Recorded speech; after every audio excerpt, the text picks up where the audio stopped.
Congratulations to all of you Link Learning leaders and learners.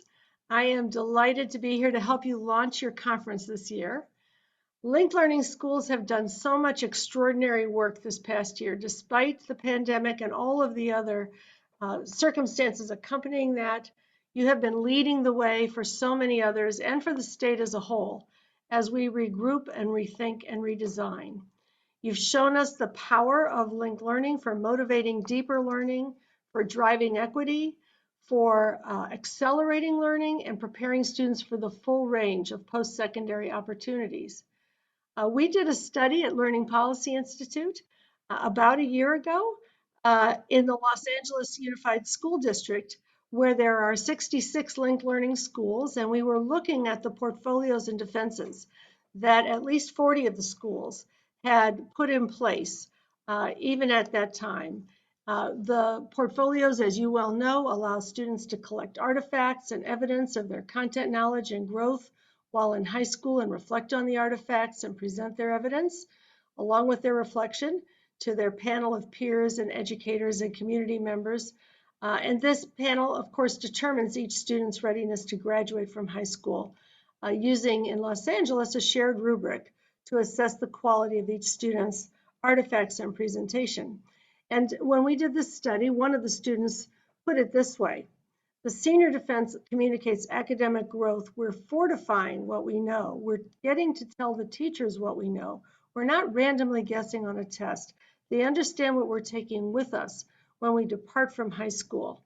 And that, of course, is around the central question of how students are prepared for college, career, and life. And I was really struck by one experience that we documented in that study. A young man named Eric, who began his presentation on a personal note, and this will ring bells for many of you. Behind him on the screen was the title of his presentation, Transformation of the Boy Who Almost Gave Up. He shared that when he enrolled in the pathway only a few years before, he did not speak English. He had immigrated to the United States from El Salvador shortly after his mother died. And it was at his linked learning pathway that he found his academic passions. He plans to become a history teacher, a role model like the teachers have been for him, as he put it. After sharing his personal context, Eric dived into the rest of his presentation, beginning with a discussion of an artifact, a set design for the school play.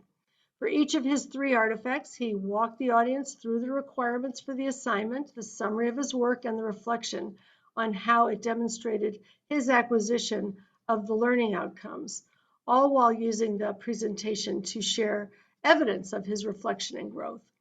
When sharing the second set of artifacts, it was a side-by-side comparison of an essay he wrote on Macbeth in 10th grade and a policy paper he wrote in 12th grade on the topic of immigration. He made direct connections to that growth. He shared scanned images of the worksheets his teachers had provided him to scaffold his brainstorming before he wrote each paper. Noting that he had, as he put it, had a lack of effort in his 10th grade paper, he showed his extensive planning for his 12th grade paper and identified the ways this effort helped him to more effectively complete the final assignment and gain confidence in his English language knowledge. When asked how the skills he acquired through the senior portfolio defense process prepared him for his future, Eric confidently responded that in his future as a history major, he would need to synthesize large amounts of evidence, find relationships among ideas, consider alternative viewpoints, all the skills he had mastered in the pathway. After a final session of questions and answers, he was asked to leave the room so the panel could deliberate. And they were obviously inspired by the degree of growth, the degree of reflection, the degree of metacognition, and the readiness that Eric displayed for his path in life.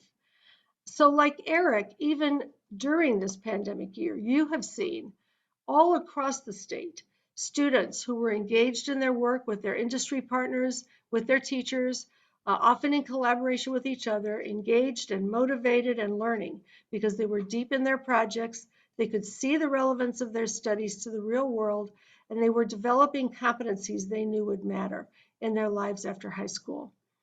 The other thing that I so value about Link Learning Schools is how they recognize the importance of integrated student supports for students' mental health and social emotional well-being as well.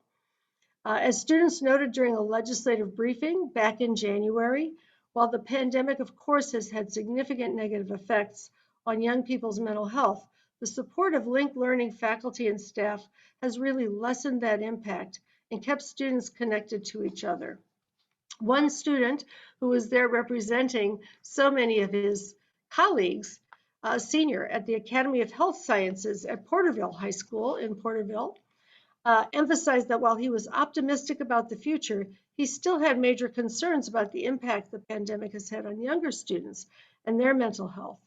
And he was so concerned that he and one of his peers organized a conference to address these issues and their effects head on. And although he co-led the initiative, he credited the support of his teachers, faculty, and the academy at his school, who, as he put it, quote, had our backs, and now we're full steam ahead. At that same legislative conference, Mateen Abdul Kawi, superintendent of the high school network at Oakland Unified School District, was asked why Oakland had adopted wall-to-wall linked learning pathways. And Mateen spoke to how students engaged in the pathways are exposed to more valuable, rich learning opportunities compared to those who are not. He further added, linked learning academies pathways create an opportunity for every student to be seen. What we do is we create these smaller learning communities where a small group of students support and hold a small group of students together. We create structures, we create systems that make it possible for every student to be seen, to be heard, and to be cared for. And that's what, of course, all of our schools need to be doing. And Link Learning has been leading the way toward that future. I want to thank you for all of your amazing work and wish you a wonderfully renewing conference so that you can continue to lead your schools and all of us in the year ahead.